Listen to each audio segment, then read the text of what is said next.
fellow travelers, and welcome to The Way of the Showman, where we view the world through the lens of showmanship. I am Captain Frodo, and I will be your host and your guide along the way. And not long ago, I jumped on a plane, and the whole team from The Way of the Showman, which is me, moved our recording studio to Stockholm, Sweden, as has happened once before. And the reason for that is that this is where we can find Jay Gilligan, the official co-host of this here show. And as you see, we have, for those of you who are looking up and down on iTunes or Spotify, you will be able to see that it has its own sort of episode art. So when you scroll down, you can easily see if you are coming from the juggling community, which I know there's a lot of you. If you're coming from the juggling community and you want to hear all the stuff that Jay has to say about art and life in conversation with me, you can easily find it. And if you are here for Jay Gilligan and you're also here for myself, then you're in for a treat. Because this episode is, in one way, about Cirque du Soleil. And specifically about Cirque du Soleil's production of Mystère, a show that opened in 1993 in Las Vegas and basically made the entire Las Vegas, turned it upside down. Every show, every casino needed a Cirque du Soleil show, and actually that might even have been in the works, but Jay is going to tell you more about that in a minute. But really, this is also a show very much about Jay Gilligan, about his obsessive nature, about the way that how deeply he gets into things. And those of you who have seen Jay juggle or have seen his YouTube channel with its thousands of hours of juggling exploration, not insignificant, not just your everyday, I'm having a little jam, but serious explorations where he gets jugglers from all over the world to have research labs and exploring how far can we push the art of juggling and push into new props and what does improvisation actually mean within juggling. So intimidating, but the reason why he has the following that he does within the juggling community in particular is, of course, because of his inquisitive and unwavering interest in shows. Something that also could be called an obsession. And this is, of course, for those astute listeners who remember back to our first talks about reflex. Obsession was one of the words that we bandied about. So, without further ado, let's explore Mystère with Jay Gilligan. So finally, after, it happens rarely, but we are in the same place at the same time in an actual real-life room. Are we? We're not holograms, or? Not that I know of. If that case, then you got a hologram going all the way from your flat where I slept in your son's bed to coming here to your studio. And I'm really excited. I'm here with Jay Gilligan in the flesh. And I have been wanting for a long time to talk to you about Cirque du Soleil, but specifically talk about Cirque du Soleil's production called Mystère. Yeah, I think I know why you want to talk to me about that. Yeah, good. Because I've seen that show 84 times now. So you've seen it live in the theater 84 times? Yeah, because if you want to talk about seeing it, on a video, we have to add a few more hundred numbers to that total. And to be fair, it was... I knew that you liked Mystère, and I probably have heard sometime that you had watched it many times or whatever. But as it is with those things, it's almost like in my youth, I also watched movies many times or whatever. Yeah. And I was not fully clued up to the fact that how strongly this was going on right now at the moment. And when I was playing Mad Apple in New York, in Las Vegas, and you came to stay. Yeah. And on the first night after you arrived, when I was, I think, doing shows, you went to Mystère to see the show. Yeah. But then you saw it twice. Yeah. So you got off the plane, put your family to bed, went and saw the show twice in a row. Yeah, because it played twice that night. Yeah. Why would you just go see it one time? It's playing in the city you're in. Yeah, well, so that is just a beautiful question. they're going, well, it played twice, so of course I had to see it twice. Why would you not? And I go, well, for one, it's expensive, and two, you had just seen it immediately beforehand. So I would like to delve into that, but that, I think, becomes the second question. The first question, to set it up for all of our fellow travelers out there, is what Mystère is. So yeah, but how about you start by, before we go into maybe what Mystère actually is and how it ended up in Las Vegas and all that, but just talking about how did you hear about Mystère first? What was your first sort of? Yeah, I mean that's a great starting point, because I have kind of a special connection with the show. I was working with Patrick McGuire. We had a duo juggling act. We were both teenagers, so we had a little duet we had made, and we were just kind of doing our first performances together when there was this rumor going around that Michael Motion was casting some jugglers for a piece he was going to make for Cirque du Soleil. And Cirque du Soleil had been kind of courting Michael for years to try to get him into their productions in various forms. I mean, he was on their radar for a long time, obviously. Like, they knew what was going on in North America, and Michael was performing and, of course, doing this fantastic kind of circus stuff. And you could also maybe even say that Michael was in that same kind of style, or at least in that direction, right? Michael Motion doing the triangle, where he bounces the balls in the triangle, that could absolutely be like a feature act in any of those and that's exactly, Golden Age Cirque du Soleil That's shows. Exactly what Cirque du Soleil wanted, right?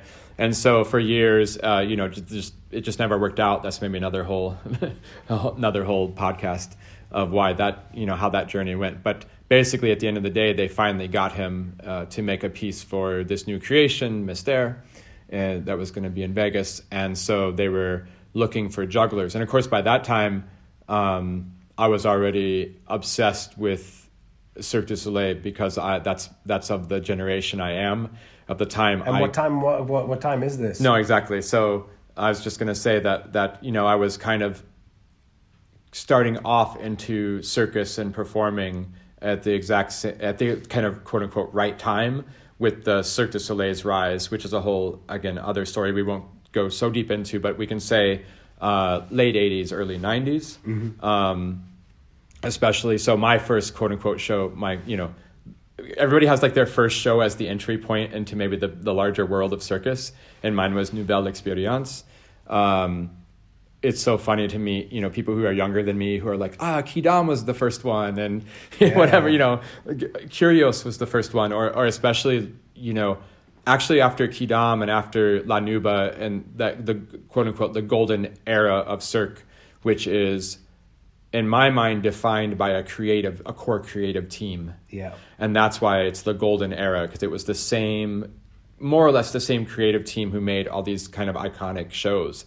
And so that's from Nouvelle Experience. So it's like We Reinvent Circus, which was the first show they did to get the name and everything, and then there was the first actual production that is in the style of Cirque du Soleil. Or this could be a very we can find people who want to have a very long conversation about all those details.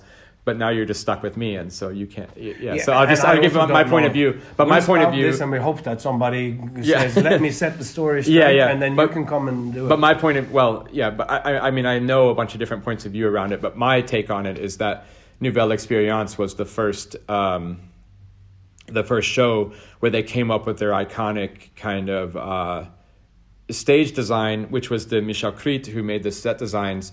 And they combined in Nouvelle Experience the traditional proscenium arch stage, which was the platform in the back, they combined it with the circus ring, which was the 270-degree thrust stage. Yeah. Right. So Nouvelle was the first show they did where that was a physicalization of this philosophy of theirs, which was Franco Dragón, of combining theater and circus. So they literally took this idea of combining theater, which was the theater stage. So that's your frontal viewing platform, right? With the theater is in the end, everybody sits in classic theater stage, classic theater, right? Yeah. But then the circus ring, which was in one way known as a 360-degree stage. Yeah. So they mashed up those two literal physical performing spaces, and Nouvelle Experience was the first expression of that set design kind of philosophical idea.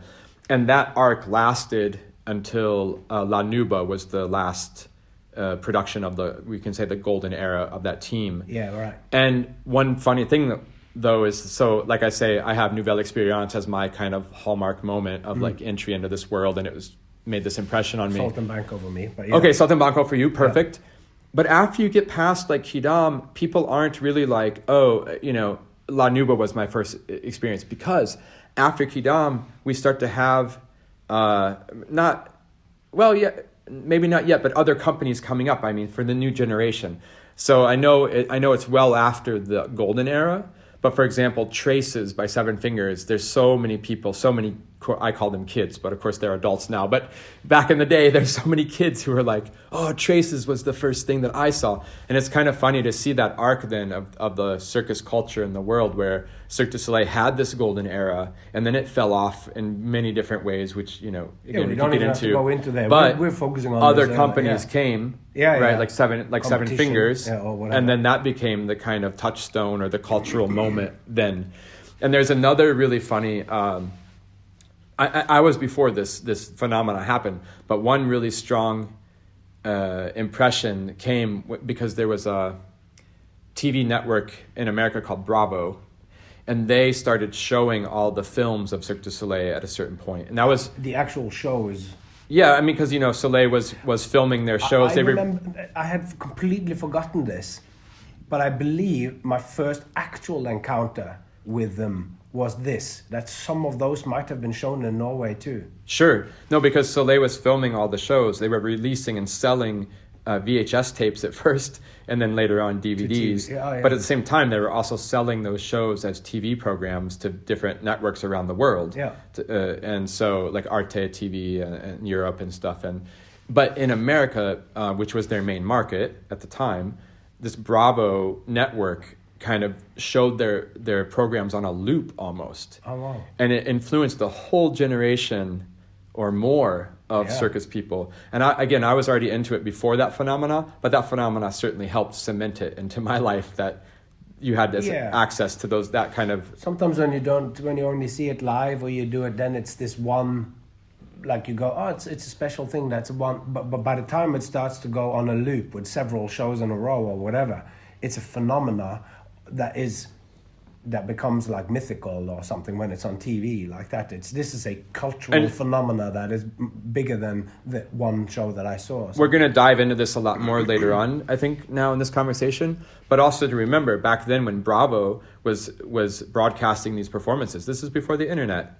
You couldn't get video on demand. You couldn't find... I mean, of course, you could buy the VHS tape from Cirque du Soleil store on, or at a show. You can maybe buy a DVD or something later on. Was there a Cirque du Soleil store? Yeah, well, online. Oh, right? Yeah, okay. Right, so at some point it comes online when the internet starts. Yeah. But back then, you would get the VHS tape from a show. Yeah. And from the touring, the merch tent or whatever. Yeah. And I bought a pocket watch. Yeah. With Cirque du Soleil. Yeah. When I saw Saltimbanco in Belgium in 2007. I have that pocket watch, yeah. It was a great piece of merch. It blew my mind that they had all these different things. It's René Bazinet on the pocket watch, It's like, incredible. The Baron character, René Bazinet. But so then, so they're holding this auditions for performers for Michael Motion's piece. And we didn't know it was for Mystère. We only knew, of course, it was for Cirque du Soleil. This is months before the show opened, obviously. I mean, this is in the creation, they're casting for the show. And so what I was going to get to then is, because I was already obsessed with Soleil, with my first experience was with Nouvelle Experience, and I'd seen the show live.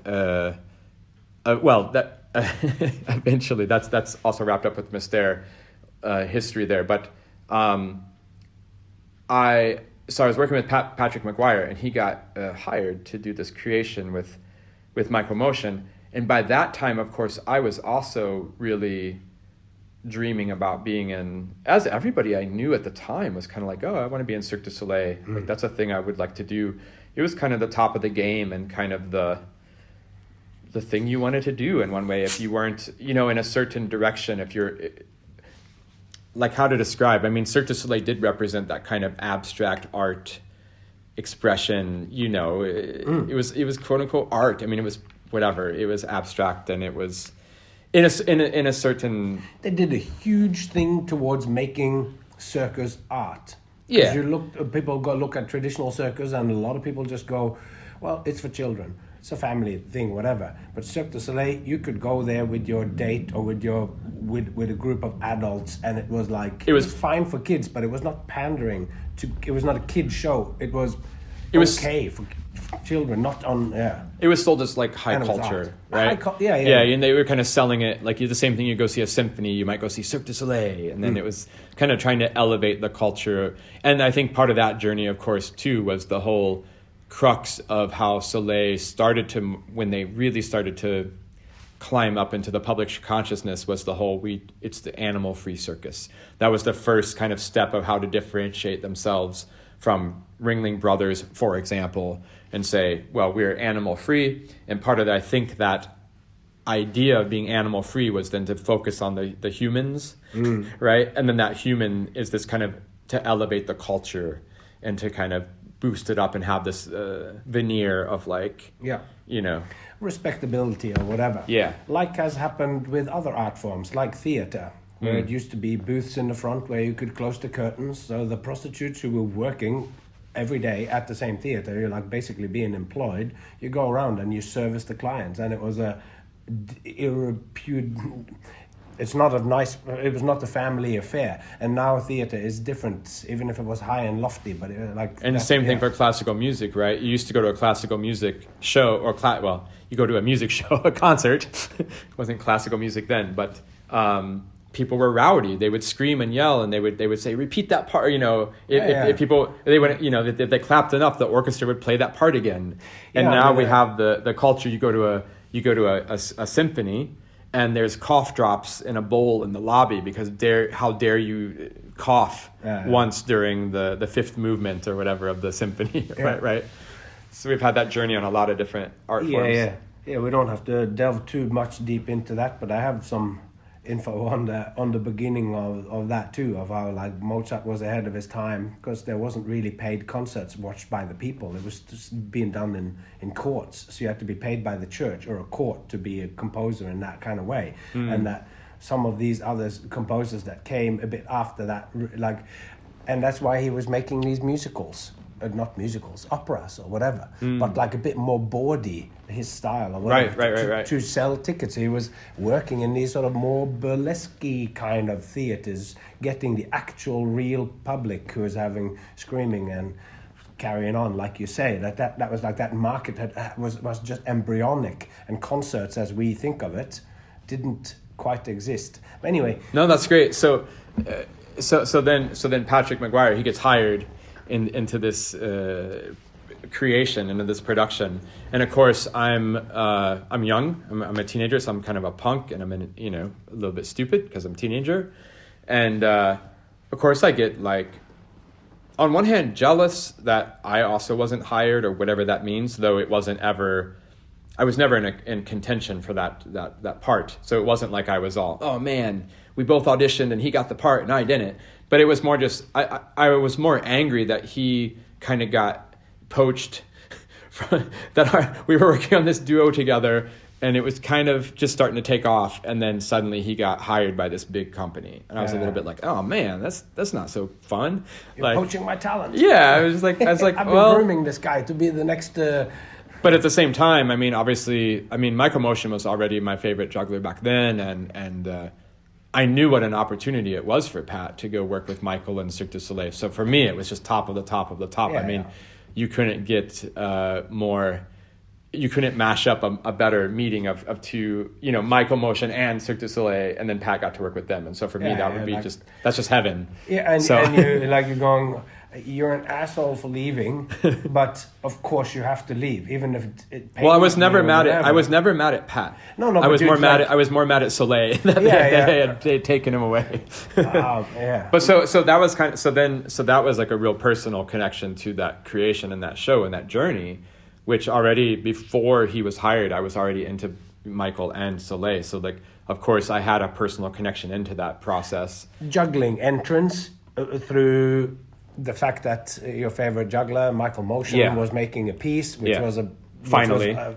for them, and Yeah. then you know somebody who now is a part of the creation Yeah. at least, and then you have personally invested with complex emotions already. Yeah, and also that it affected my life personally. And That's what I mean with complex emotions. Is like you go, I know of this show. I'm a little bit angry, but I'm also intrigued, and I would have loved to be asked, or like it's all that sort of.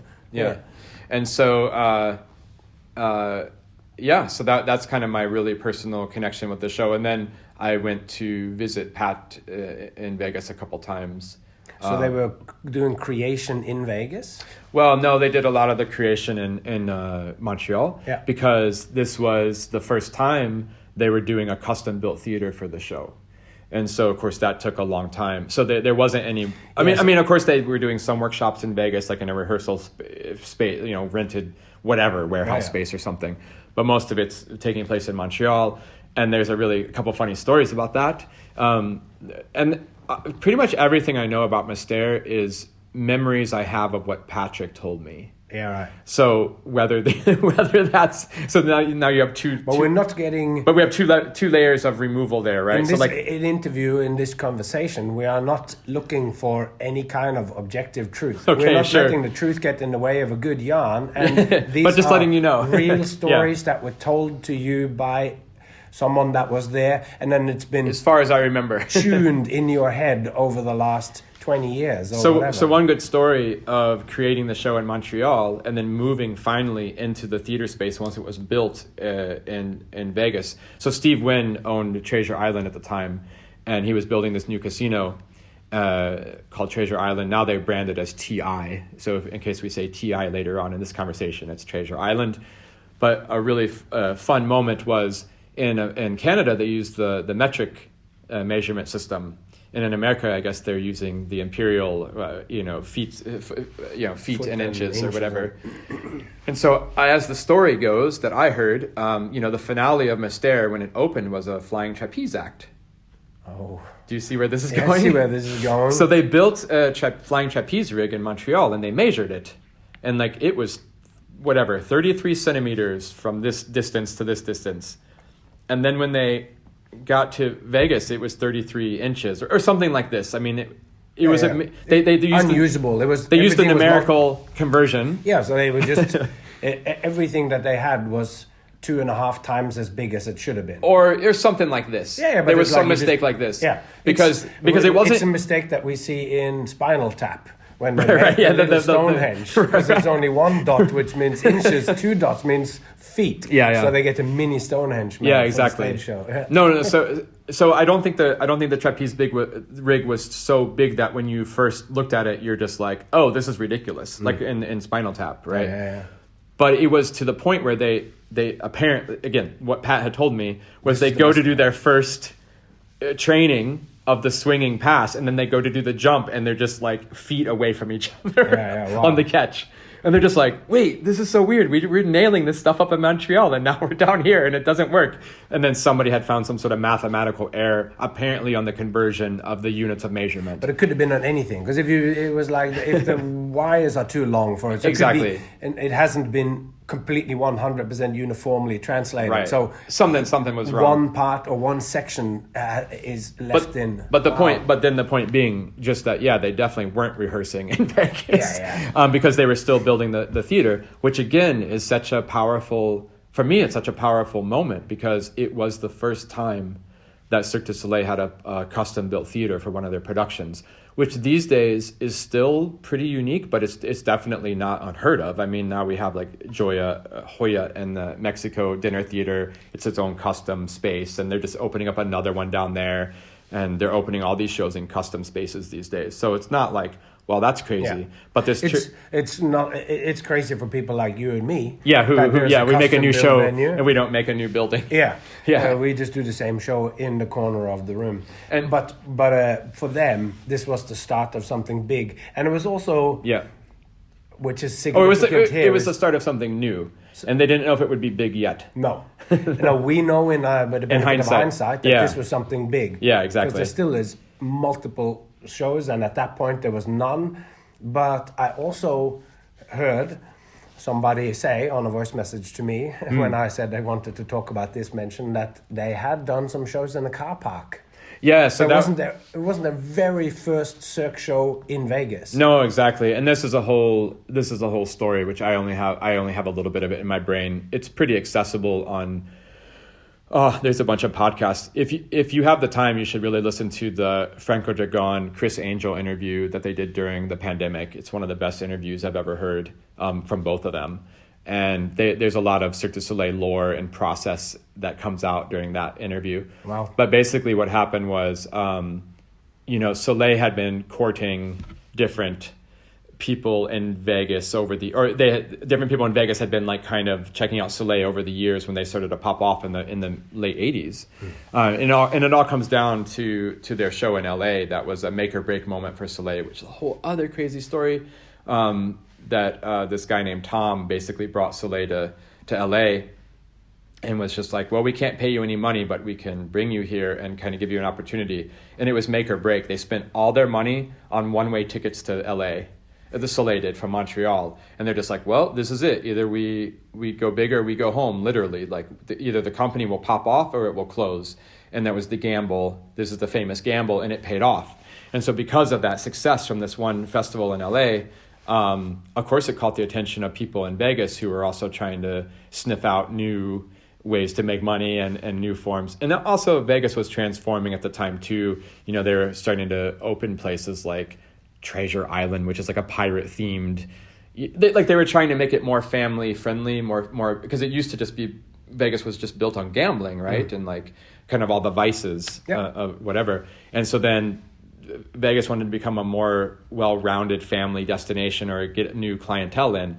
So Soleil pops off in LA. Vegas kind of takes note. Oh, maybe you should come here. Maybe you could do a show here. So they were in the talks for a while with different people. They were going to do originally a show at Caesar's Palace. They were going to do a production there. And so that didn't pan out. But what happened was Steve Wynn brought Nouvelle Experience to the parking lot of the Mirage. And so that's where I actually finally saw Nouvelle Experience in person. And they set that up so with the big top. Yep. They had a blue and gold big top. Wow. Sorry, blue. White and gold. It was a white and gold big top. And then it was like a test. It was like a kind of a dry run of like would Cirque du Soleil sell tickets in Vegas?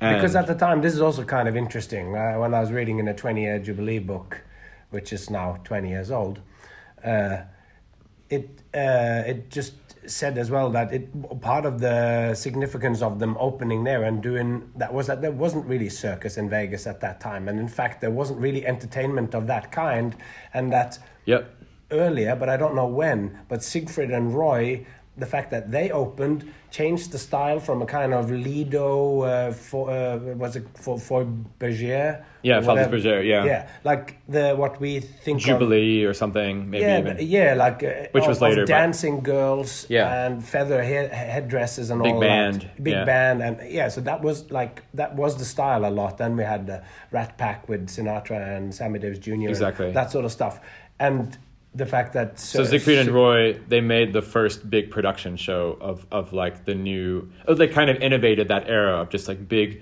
huge production values of big special effects. Live cats, and tigers and panthers and all this sort of stuff, and big illusions, and it was just I think so. From what I understand, which isn't very far, but the Siegfried and Roy production was just bigger than anything that had ever come before it. Just more ambitious and just more spectacular, and kind of ushered in this new era of mega spectacular Vegas show that was this huge production thing that was...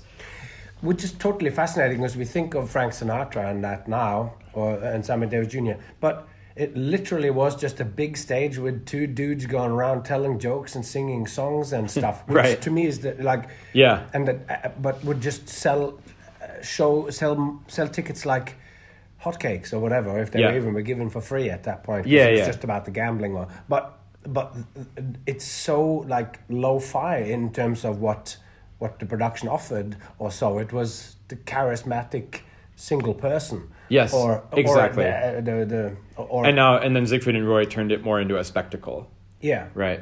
And then so then it was like, but you're right. There wasn't Circus in Vegas then in that way.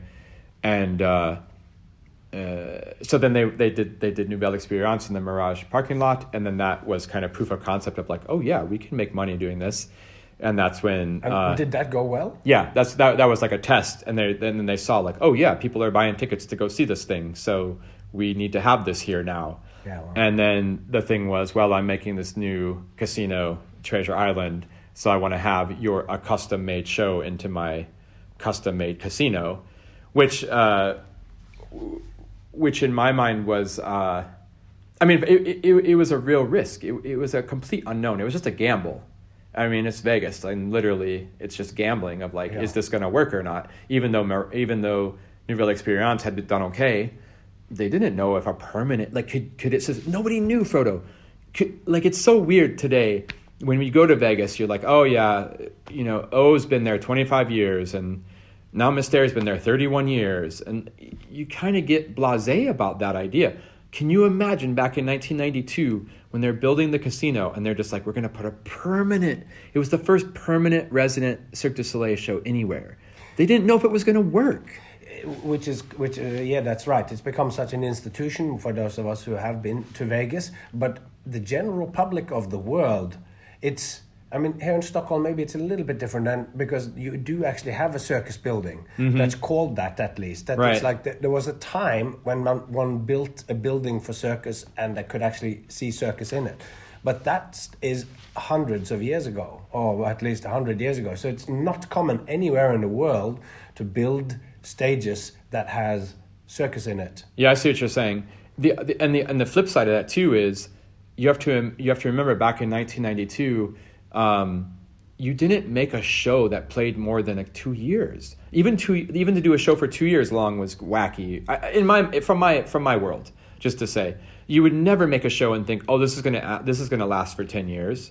That was only reserved for like Cats or Phantom of the Opera or other Broadway shows that would have like a long run of for years long. Even Cirque du Soleil back then, they were kind of on a 2-year cycle of like, well, we make a new show, we tour North America, do that for a couple of years, and we got to make the new show again to tour North America again. Which is sort of what we're talking about all the time, like reinventing yourself, because you're playing in the same market around where you live, or you know someone, and then you go, well, I to play the places where I'm already big, or at least they've seen me, I got to go back to the same places. So you've got to come with a new show. So imagine that's kind of the iteration you're on of your timeline, and now you're building a permanent venue.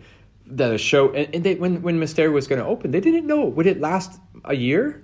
Would it last 2 years? Oh, yeah. And so, I mean, the first thing, so they signed a 10-year contract at first, which was just insane. It was just crazy. Like, who would ever think this could last 10 years there? And in fact, in that first contract with the casino, Mystère had the clause that, Cirque du Soleil had the clause that they had to change 10% of the show each year.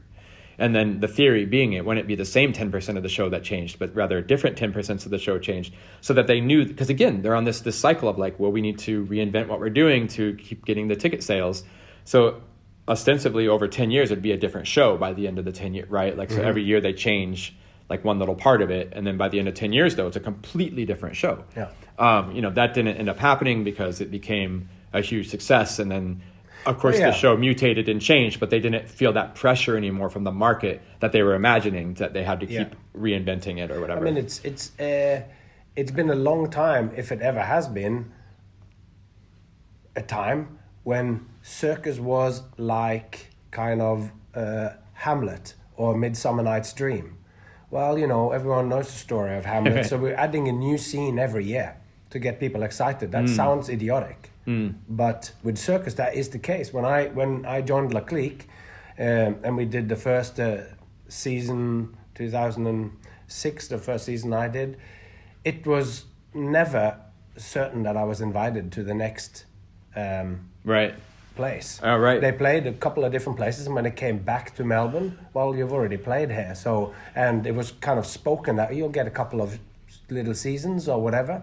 And as happened with Mystère, happened with La Clique, where Brett Haylock and David Bates realized that the magic of that show wasn't just everything around it. There was also a core cast that became like that's solidified over those first few years, and a lot of us then, that original group, stayed in that show for a decade or more. So it was also the producers of the creators of it, like with these guys in Vegas. You realize that you have something where you can change certain things around, like we'll talk about, of course, when you have a vision of a show and you've made it. Sometimes people are injured, sometimes things happen and certain people are out. But you have enough of it to be the core of it, but that thing that doesn't actually have to change. That person doesn't need to come out and do a different act or a different thing, because that's partly why they come there. It's nice that there's some difference, but not really. And that's unusual in Circus, that then a show plays for 10 years, that's 12 years or whatever that we did, and or 31 years. Can you imagine being in the creation 31 years ago and a decision you made back then? Like imagine me and you right now, we make a show and we're just like, oh, Frodo, maybe you come over here and you take my hat. And then 31 years later, you're still coming over and taking my hat or whatever. It's like... And the generation of, at least of circus performers go, this is basically one of those things where Frodo goes and gets the hat. Yeah. This is what we want to create in our show. Right. Because you know how they do that chemistry that happens there, and the joke or the beauty, poetic or whatever it was that moment was. Yeah. That was often, as we know in creation, as much as you look at something like that and you go, I could not imagine that. Yeah. But then you go down to it, and it literally was those two artists and it's only looking at it, and he grabs the hat and goes, "That's nice. Do that one more time. Right. Do it one more time." And now that becomes iconic. And it becomes iconic because it's played 10 shows. It's Paul McCartney. When Paul McCartney went to see the Beatles' Love Show by Cirque du Soleil in Vegas, there's a moment in the documentary when he leans over to Ringo and he says, "Oh, it's so funny. This song that they're playing right now. I wrote it on the back of a napkin in a bar. I scribbled out some words, and now look what it has become." Yeah. It became manifested in this multi-million dollar production in Vegas, and he's just like the smallest beginnings can. And if you haven't seen it already, the Beatles documentary, I've seen it. Yeah, Get Back. Yeah, where I had this extraordinary experience of seeing Sir McCartney sitting there at the piano and not knowing the words to "Let It Be." And he doesn't know it because he hasn't made it. Yeah. But I can hear when he's going in the right direction, and I can hear when he's making a mistake. And he's bringing out a song that's... You can't use it in a show because it's too cheesy, or it's too... You can't put Let It Be. Or of course, when the situation is right, then that song comes on, and maybe that becomes... And it just lifts the roof off like a cliche. Cliche has become... It's been said so much because it's such a powerful emotion. And when the cliche comes alive again... the girl finally wants the boy in the end of, or fails to in the end of Romeo and Juliet or whatever. Like, then that thing, when that's told authentically, then it's the greatest story ever told. But it's the, but anyway, but him not knowing it as well. But all his weird choices being taken, and now it's in the show with Cirque du Soleil. Well, so we're kind of jumping into like this. So far, a little bit of the business side of like, wow, what a crazy risk. We're going to solidify it and concretize this show. We don't know if it's going to sell tickets, but we're going to build its own space, and we're going to double down on this bet, and we're going to take this risk. And from a business side. And you're also saying, like, business-wise, to show this, that they don't... that apparently backstage areas and stuff for warming up and all that for the artists are not particularly well thought out or developed at this show, because... In a sense, the people, the creators of the show and the space are still hedging their bets. Yeah, because if this fails. Yeah, often. Now, I think they even still do it today, Where if you're going to build a show space, for example, you don't know if that show is going to work or not. Yeah. So let's say it fails. Well, maybe it would be better to think ahead. And if it did fail, we could already build into the architecture now certain the way that it's built, that it could be transformed easily into another type of venue. Yeah. So, for example, instead of building, a bunch of hidden, huge training rooms and dressing rooms and stuff, which would be complete waste if this show fails. So for example, on Mystère, that's why they don't really have any dressing room. I mean, it's very, very small. The training room is very, very small. There's really no backstage space in Mystère. A lot of the props in Mystère during the show and after the shows and stuff, they're suspended in the air on ropes because there's no place to put them on the ground. Wow. Like they have to lift them up on ropes to have enough space backstage to maneuver the whole show, because the architecture was like, well, we need a stage, we need some seats. Beyond that, like, we're not going to go crazy we're not here. Gonna invest more than X amount of square meters. Which is the same thing for Absinthe, by the way, which has been there for 9, 10, how many years now? And the dressing room is in the parking lot. I mean, the dressing room is the parking garage. You literally go into the parking garage. Yeah. Where some of the parking has been made into temporary. Yeah, temporary for 10 years. Yeah. Because when Absinthe first opened there, it was supposed to be there for 3 months or something. Yeah. And then it's just like, oh, it keeps getting extended and keeps getting extended. And so then eventually, though, 10 years later, you're still in the parking garage. But when you got me, through your friend, got me into the Michael Jackson show, and they actually said hello to the MJ1, their backstage is also not amazing. Okay, sure. Oh, that's the easy story, though. Oh, yeah? That's because MJ1 Theater was not built for MJ1. Okay. Before that, it was Mamma Mia. Before that, it was Lion King, etc. And they don't warm up in the way that jugglers and that... I don't know. Or it was also like... I mean, if you're doing Mamma Mia, no one is needing to hang on a trapeze. No, but it needs space. But it could also be like, hey, let's open Mamma Mia, let's build a theater. I don't know if this is going to last. It could be the same. It could be the same thing too. Maybe it doesn't. Is not actually good for anybody because it's a generalized utility space. But hey, you want to see a nice backstage? Go to Ka. So by the time when Ka came around in like the mid 2000s, they knew that Mystère was popping off. So they're just like, oh yeah, this is gonna work. We're doubling down on this Ka thing, and so their backstage is crazy. It's like, I mean, it's so much room. There's this rec room, and there's the training room, and there's the dressing rooms and the rigging rooms, and it's massive.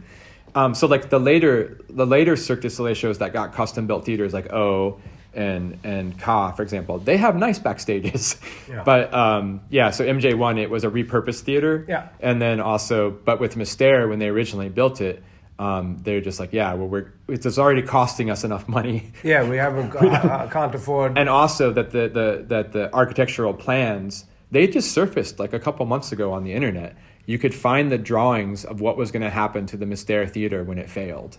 Like they already had, the architects had already drawn up Plan B and a contingency plan, just how they were going to transform it into... not even in a negative way of if it failed, but when after a year or two and the ticket sales dropped off like one would expect to happen because everyone had seen it or whatever, which obviously then 30 years later didn't turn out. People kept coming back and back. Or not necessarily coming back, but new people keep finding it and seeing. Tickets kept being sold. By the mystery of it all. Well, so that's kind of we could say the business side of the risk of the whole thing. But then on top of that, the thing that I still to this day can't kind of get over or comprehend or resolve or something is the artistic risk that everybody took. So this is the crux of it. Because I have seen Nouvelle Experience, but I haven't got any clear image of that in my mind.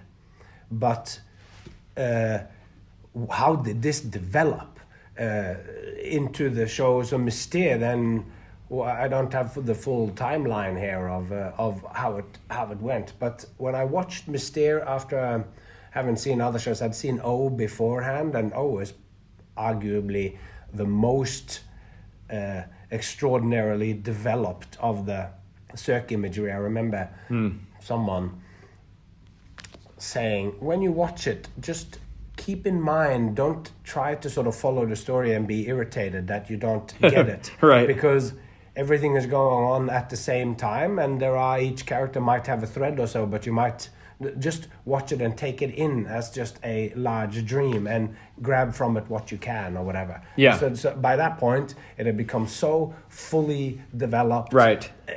This artistic image that you talk about now that we saw, but Nouvelle Experience, it develops, and it's interesting then to see when I saw then Mystère, how I could see more what I think of as traditional circus, or I get the you. roots of circus. I see what you're saying. Still see that. I see what you're saying. In the way that the show is built up, and Right. it felt really awesome for me to go and go, oh my God, here it is, and I could see the timeline almost of how it Yep. stretched into Yeah. some of these other shows. So Mystère is at this sort of crucible of Yes, yeah. of.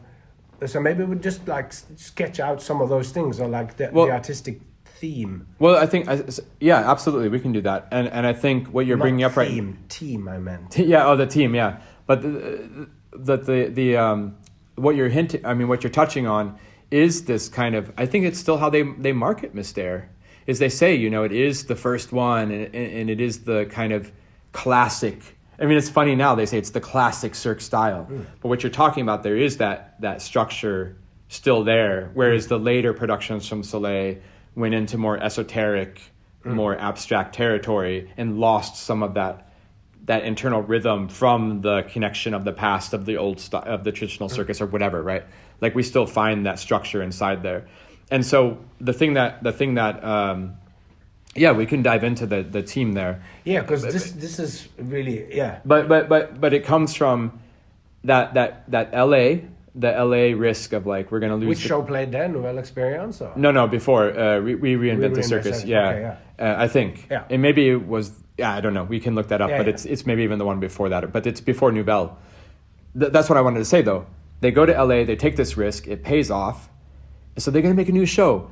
And instead of, because I don't know about me personally, but like if I go to somewhere and I bet my entire existence and it pays off and I kind of break through and I get a chance to make something else new, I would maybe not just take the whole risk again on the next new thing. I would maybe, just repeat myself. You know what I mean? I would be a little bit conservative, or I would hedge my bets, or I don't know. I wouldn't be so bold maybe because I just bet it all on, Red 32 and it paid off.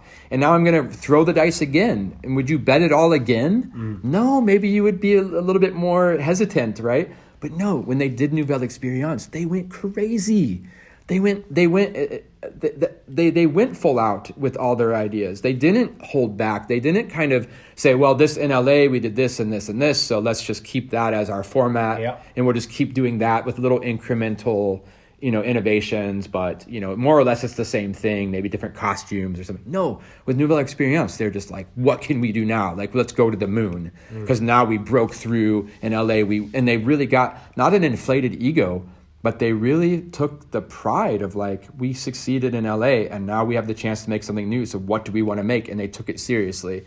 And that's this core team of, you have Michel Crete, again, the set designer, Franco Dragon, who's the director, Deborah Brown's choreographer, Luc Lafortaine, light design, Dominique Lemire, costume. She sadly passed away a couple weeks ago. And then you have like René Dupère or Benoit Jutras, who did the composition, the music.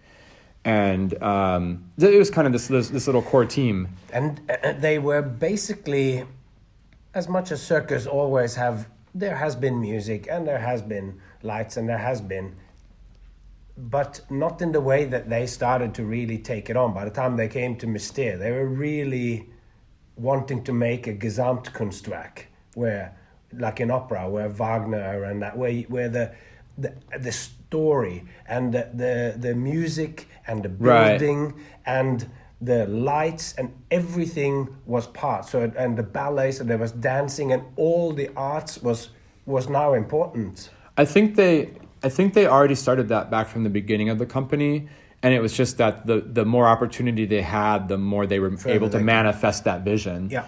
And I think Nouvelle Experience, again, because they had the level of success in LA, they could even manifest it even more in Nouvelle Experience. But then when they were making this custom-built theater in Vegas. They could literally build the world out. They could build the world they were in.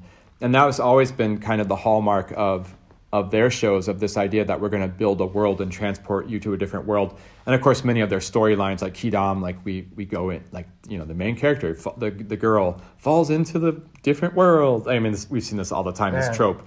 But because they were building this custom built theater in Vegas, they could literally take the core ideas of the show and manifest them to the entire architecture. And these days we have in our world, in many different ways, this buzzword, immersive. Oh, I do immersive theater, which these days everybody's doing immersive theater, because that seems to be a buzzword that people think will sell in whatever different capacity. But just to say that Mystère theater was literally immersive, and it was maybe the first immersive experience I know of. That doesn't mean there weren't things before or parallel going on in the world, for sure.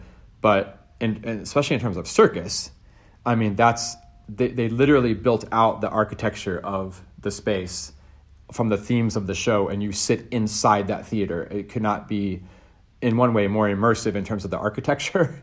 And then secondly, the staging or the choreography of Franco and Debbie Brown and stuff, of bringing the performers out into the audience literally, is also, I mean, literally immersive, and not just a buzzword or trendy figurative, metaphor. It actually was immersive.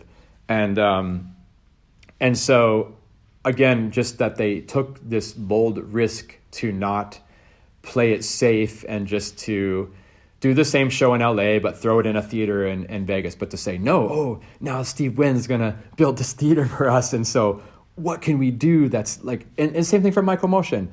Hey, Michael's going to make a piece for Cirque du Soleil. And instead of him just being like, oh, well, Cirque's a big company, I'm getting paid a lot of money, I better lock this down and make it good. He didn't, I mean, of course he said, I'm going to make it good, but he said, I'm going to make it good in the different way of saying, I'm going to take the biggest risk I can, and it's going to give me the biggest payoff I can have. And that's how it's going to be good. And so he made... That's okay. Do you want some water?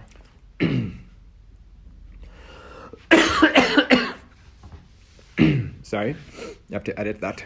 Yeah. Oh. Do you want to drink some water or something? No, I'm good. So he made for me the best piece of juggling I've ever seen. So that piece that Michael Motion made for Mystère, it's the most iconic, it's the most expressive, surprising, amazing. I can't give enough superlative words to it. It's my favorite piece of juggling ever. Give a couple of just a couple of images actually from it, just so we have some sort of little. Absolutely. So basically, the main premise of the technique was, if you take a square sheet of metal, let's say a meter across, and you turn it so it looks like a diamond, right? You turn it, and then you curve it along the diagonal into an S shape. Oh yeah. And then you roll the ball on this curved piece of metal. That's the piece. But the piece was in many sections. So the first section was without the metal shapes, and it was 3 performers. It was Jean Bernard, Stephen Regatz, and Patrick Maguire. And they just started off with like small size rhythmic gymnastic balls, 1 each, doing contact juggling, from which Michael Motion, of course, made. And he made a choreography with 3 people. With this contact juggling stuff with these larger balls. And then there was a little interlude where Michael Motion used a bunch of sculptural forms of bent pieces of metal that the Green Lizard, who was played by Carl Bauman at the time from Moses Pendleton and Palobolis Company, which was also an amazing, they had 10 or 15 of these huge, 6 meter long, whatever, curved metal poles that they lined up and intersected, and then they would kind of rock them back and forth on the floor, and it looked like a physical representation of a wave, of like an ocean wave, which is, of course, then the next part of the piece is these curved pieces of metal that you roll balls on, that also is like ocean imagery. Though a lot of the imagery Michael was researching too also kind of went back to like Greek and Roman mythology and the Colosseum. And what did Pat tell me? Pat told me that him and Steve and Jean were the 3 stars in the belt of Orion. Oh, okay. That's what Michael had told them. You are the 3 stars in the belt of Orion. And just stuff like this, you know? And, but in case you're interested or anybody's interested, you can see the act on YouTube. Okay. You can see. So we'll have to put links in the show notes. Sure. Yeah, there's a bunch of different versions of video now put on link YouTube. To the interview conversation. Oh yeah, with Chris Angel and Chris Angel, and also to this this particular act. Yeah. Because what's interesting here in a podcast that has previously with you and me explored the extreme limits of juggling, and you are famous for doing that. So when you do a gig in Holland, the people who book you go, there are people here who are really excited that you are here and that they just see you as the juggler, but right. The juggling community and the world who knows who you are, what you are and what you do, that you also explore these territories where some people look at it and go, I don't even know if it's juggling. So imagine this. You're in micromotion. You've been pursued by Soleil for years to be in their show. Finally, you come to some sort of behind-the-scenes business agreement. I don't know what that was, but it must have been major for him to sign up to be on board, finally. Mm. And you're this guy who made this triangle juggling thing and this crystal ball juggling thing. Which is what they want, kind of. And assume. Instead of like, oh, let's get 3 triangles with 3 bounce jugglers in here. No, I'm going to research this thing I've never done before. I'm going to curve this piece of metal and try to roll a ball on it. And that's going to be the piece that I put on the stage in Vegas, which doesn't make any sense. Millions of dollars is at stake, and you don't settle for something that is so unbelievably innovative and unique and iconic as the triangle is, and you don't just go that but to actually him as well, going, if we're doing that, I'm taking it to the next level. And what is the next level? I don't know. But I think it has to do with rolling balls on pieces of metal. Yeah. Which to me, when you say it, you're going, right. You have a different kind of imagination than me, but he saw a whole dimension there. It would be fun to talk to him more about it. I've talked to him a lot about it, but I wonder if part of it wasn't like, it could also be, I'm going to leverage the Cirque du Soleil opportunity to explore my limits, or like I have this idea, like let's just take the money and fund it. And maybe he didn't really care so much about the Cirque du Soleil angle or the commercial success or whatever. And there's a really fun story about that with the piece, which is that, so Steve Wynn, he's legally blind, so he doesn't see very well. And so he had spent however 35 million or whatever the final budget was on paying for this show. I mean, Guy La Liberté got Steve Wynn to fund the creation. Like, he bought the show and he built the theater. And so Steve is there on opening night to quote unquote see or to attend, because he's legally blind. He's attending the show and not seeing it so much. And after the opening Charivari, the opening scene of the show, this Charivari, and then Baby Francoise does the Red Ball act. But then the first real piece of the show, the first real major, production of the show, the act, is the micromotion piece. It opens the show after Red Ball from Baby Francoise. And I have to say, obviously I saw that piece. That piece was only in the show for a couple years, then they moved it to Quidam, which is a whole other story. But when I saw the show in Mystère, I have to say that people were impressed by it. And I don't mean impressed as in like by the skill or something. I mean impressed as by the emotional effect of it. They were impressed in the greatest of ways of like, moved. They were moved. Yeah. It made an impression on them. And so, but the thing was, it was a 10 to 12 minute long piece. And it was mesmerizing and hypnotic. It was this wave rolling and circular and repetitive and just kind of trance-like movements. And so the audience was completely entranced. I mean, for real. But they weren't very vocal, or there wasn't a lot of clap. There wasn't a lot of sharp points of like you do your triple backflip and you're like hippa. It was just like this very hypnotic music and it draws you in, but it doesn't maybe make you exclaim or react vocally or clap a lot. And so Steve just got irate and was just like, what have you done? This is a disaster. I hear nothing. The show opens and then it's just silence for 10 minutes and this is a disaster and we're going to lose all of our money. And this is like, this is a completely terrible. And it came to the point where after that show, him and Guy Laliberté almost came to blows outside the theater. They got in an argument and Steve said, you have to fire those 3 people tonight. I don't want to end the show tomorrow. And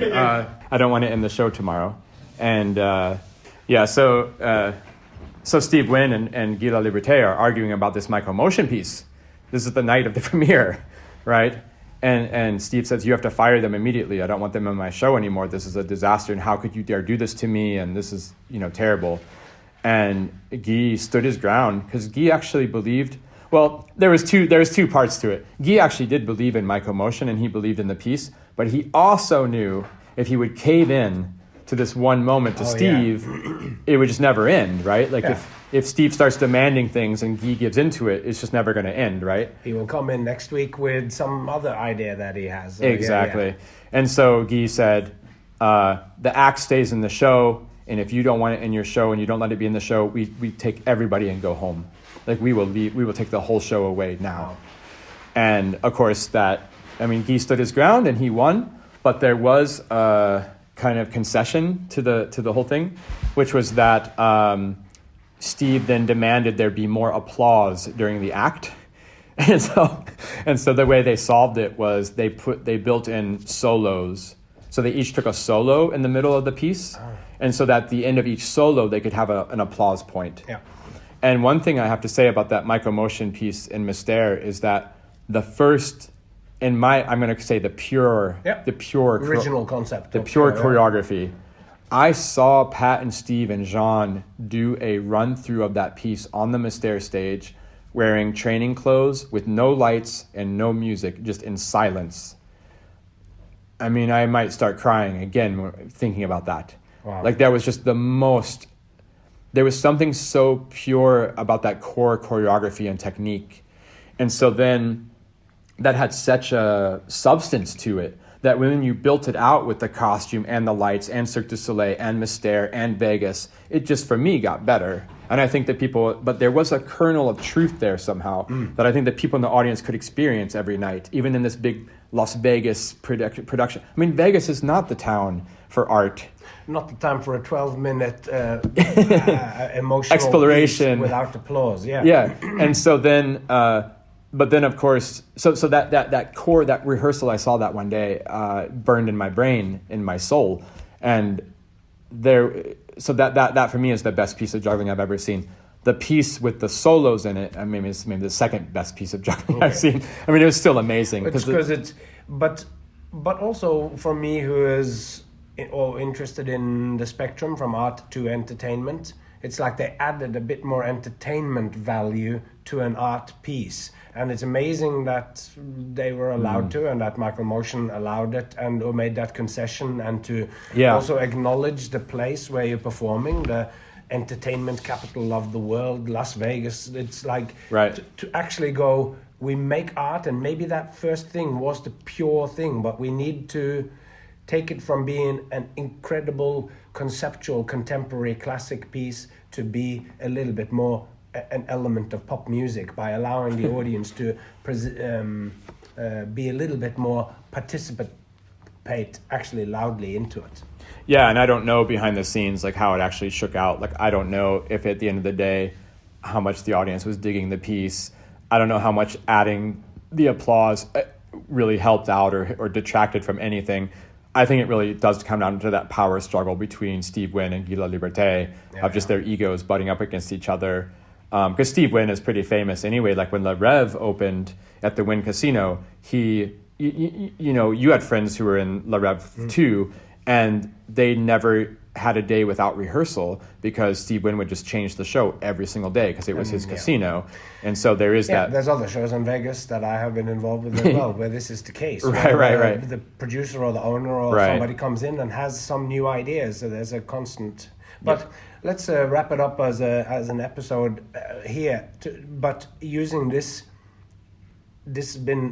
last bit has been just about one specific act where an example of an artist who's outstanding in their field gets an opportunity to make an act, and who don't rest on their laurels of techniques they've created or stuff that has gotten them the gig, basically, but to go into the future with something new, into the unknown, and literally exploring something which, in your opinion, greatest juggling act that you've ever experienced. And that was just one small aspect of it, but it's also introduced the first proper act that was in the show, so it's a great way to kind of look at next chat about further for the rest of the show, like, because the space and all those other things. So thanks, that Great. was just absolutely amazing. More to come. More to come. All right.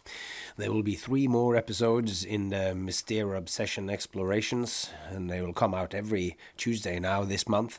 So prepare to go deep on Mystère and into the mind of Jay Gilligan. And if you do enjoy this, it would be awesome if you just right now just click subscribe on the podcast. Wherever you're listening to this right now, just click follow or click subscribe. It'll be really awesome. Best way to support it at the moment. So that's all I'm going to say for today. And apart from that, just take care of yourself and those you love. And I hope to see you along the way.